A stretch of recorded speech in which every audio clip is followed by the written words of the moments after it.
जय श्री कृष्णा, राधे राधे। इस बार 8 दिनों का नवरात्रि 10 साल बाद बन रहा खास संयोग। कलश स्थापना करते समय कौन सी गलती नहीं करनी चाहिए? दोस्तों, चैत्र शुक्ल प्रतिपदा से नवरात्रि की शुरुआत हो रही है। 30 मार्च को शुरू होने वाले चैत्र नवरात्र हिंदू नववर्ष के राजा और मंत्री सूर्य है। यह संयोग 10 साल बाद बन रहा है। काशी में चैत्र नवरात्रों में 9 दुर्गा और 9 गौरी की पूजा का विधान है। माँ दुर्गा के 9 स्वरूपों का पूजन और आराधना शुरू होगी। पंचमी तिथि का लोप होने के कारण इस बार नवरात्र 9 की जगह 8 दिन का होगा। ज्योतिषाचार्य ने बताया कि चैत्र शुक्ल प्रतिपदा से नवरात्रि की शुरुआत होगी।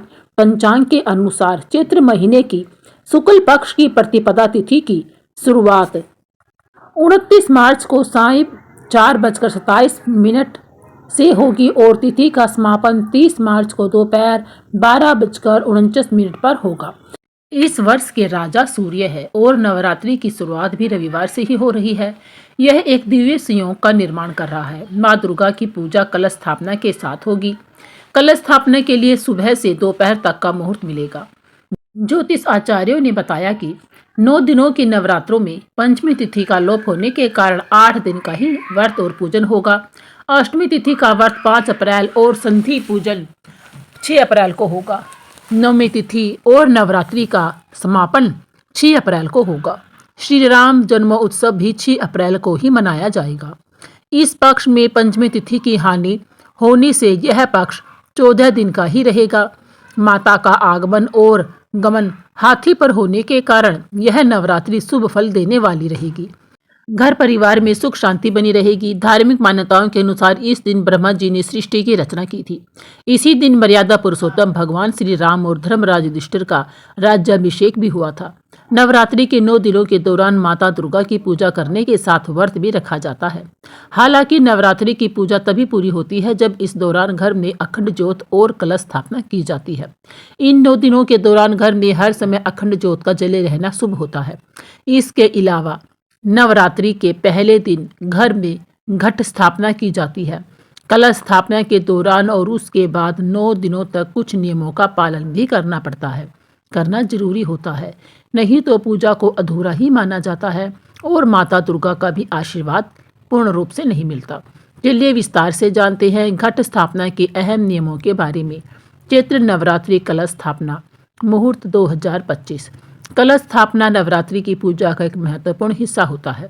इस दौरान विशेष रूप से विशेष मुहूर्त में कलश स्थापना करने से माँ दुर्गा की कृपा हमें प्राप्त होती है। 2025 में कलश स्थापना के लिए निम्नलिखित मुहूर्त है। पहला मुहूर्त है 30 मार्च 2025 सुबह 6:01 से 10:02 तक का।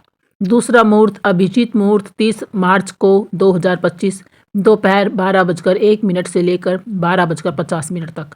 इन मुहूर्तों में कलश स्थापना करना अत्यधिक फलदायी होता है। कलश स्थापना के अहम नियम इस प्रकार हैं। कलश स्थापना के लिए आप जिस घट का इस्तेमाल कर रहे हैं वह गंदा नहीं होना चाहिए।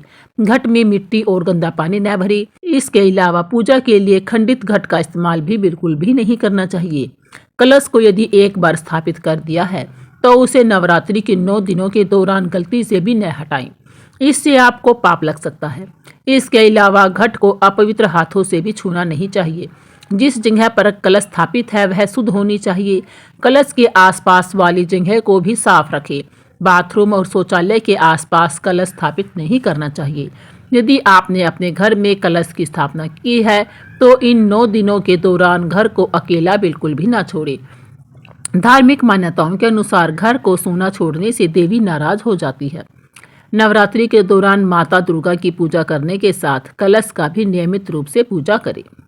9 दिनों के बाद कलश में मौजूद सामग्री को विधि पूर्वक किसी नदी में प्रवाहित कर देना चाहिए। इसके बाद ही नवरात्रि की पूजा को पूर्ण रूप से माना जाता है।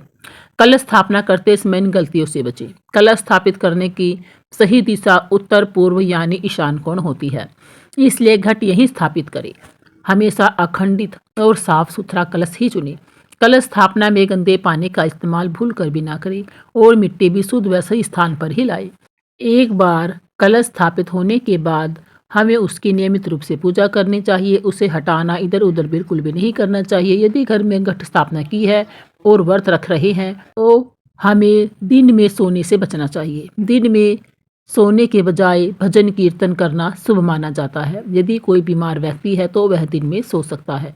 कलश स्थापना करने के बाद इन बातों का रखें ख्याल। अगर आपने घर में कलश स्थापित कर लिया है तो उसके बाद घर का सूना छोड़कर नहीं जाना चाहिए। घट स्थापना करने के बाद घर का कोई न कोई सदस्य घर में जरूर होना चाहिए। नवरात्रि के 9 दिनों तक नियमित रूप से घट की पूजा होनी चाहिए। नवरात्रि के 9 दिनों तक व्रत करने वालों को स्वर्ण नहीं पहनना चाहिए, यानी सोना नहीं पहनना चाहिए। घर में कलश स्थापित है तो तामसिक भोजन करने और शारीरिक संबंध बनाने से आपको बचना चाहिए। नवरात्रि की पूजा में अगर आप इन बातों का ख्याल रखते हैं तो माता की कृपा आपको प्राप्त होती है। साथ ही आपकी मनोकामनाओं को माँ पूरा भी करती है। घट स्थापित करते समय आपको इन मंत्रों का जाप करना चाहिए। ओम ऐं ह्रीं क्लीं चामुंडाय विच्चे और सर्वमंगल मांगल्ये शिवे सर्वार्थ साधिके जैसे देवी दुर्गा के मंत्रों का जाप हमें करते रहना चाहिए। कलश स्थापना विधि और सामग्री। कलश स्थापित करने के लिए आपके पास मिट्टी या तांबे का एक कलश होना चाहिए। इसके नीचे एक पात्र में मिट्टी रखकर उसके ऊपर कलश को स्थापित किया जाता है। इसके साथ ही आम के पत्ते, सिंदूर, जल, जौ, सिक्का, लाल चुनरी, कलावा, मिट्टी कलश स्थापित करने से पहले आपके पास होनी चाहिए। कलश स्थापित करते समय सबसे पहले थाली या थाली नुमा किसी बर्तन में मिट्टी रखें और इसमें जौ डाल दें। इस पात्र के मध्य में पानी से भरे कलश को रखना चाहिए। कलश में अक्षत, सुपारी, इलायची और सिक्का डालें। इसके बाद कलश के मुख पर आम के पत्ते रखने चाहिए और उसके बाद नारियल को चुनरी से लपेटकर कलश के मुख पर रख देना चाहिए। फिर कलश पर कलावा बांधे और स्वास्तिक का चिन्ह बनाएं। इस तरह आपका कलश स्थापित हो जाता है। ऐसा माना जाता है कि कलश में सभी देवी देवताओं का निवास होता है। ऐसे में अगर आप नवरात्रि के पहले दिन कलश स्थापित करते हैं तो सभी देवी देवता आपकी पूजा के साक्षी भी बन जाते हैं।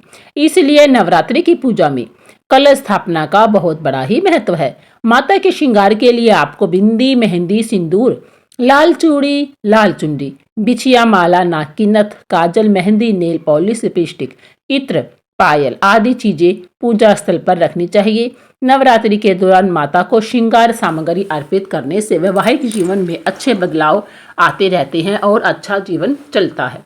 साथ ही अविवाहित को योग्य जीवन साथी की भी प्राप्ति होती है। सौभाग्य वृद्धि के लिए भी माता को श्रृंगार सामग्री अर्पित करनी चाहिए। नवरात्रि कलश स्थापना की तैयारी। सबसे पहले कलश जहां बैठाना हो वहां पर मिट्टी में बालू व सप्त मृतिका मिलाकर पीठ बना ले, यानी अच्छे से फैलाकर गोलाकार बना ले। बीच में थोड़ा सा गहरा रखे ताकि कलश सही से बैठ जाए। इससे पहले कलश को धोकर उसके ऊपर स्वास्तिक चिन्ह बनाए और सिंदूर का टीका लगाए। फिर इस कलश को मिट्टी से बनाए गए पीठ पर रखें। कलश के गले में मोली लपेटी। वैसे आपको कलश को उत्तर अथवा उत्तर पूर्व दिशा में रखना चाहिए। नवरात्रि कलश को स्थापित करते समय हमें सबसे पहले पृथ्वी माता की पूजा भी करनी चाहिए। फिर जो बो रहे हैं, जो बोते समय हमें मिट्टी की भी पूजा करनी चाहिए। और जब हम कलश की स्थापना कर देते हैं तो हमें कलश की भी पूजा अवश्य करनी चाहिए। जब हम कलश में जल भर रहे होते हैं और उसमें सामग्री डाल रहे होते हैं तब भी हमें महामंत्र यानी माता रानी का जो भी मंत्र आपको याद हो उसे हमें बोलते रहना चाहिए। या यदि आपको मंत्र ना आता हो तो जय माता दी भी बोल सकते हैं।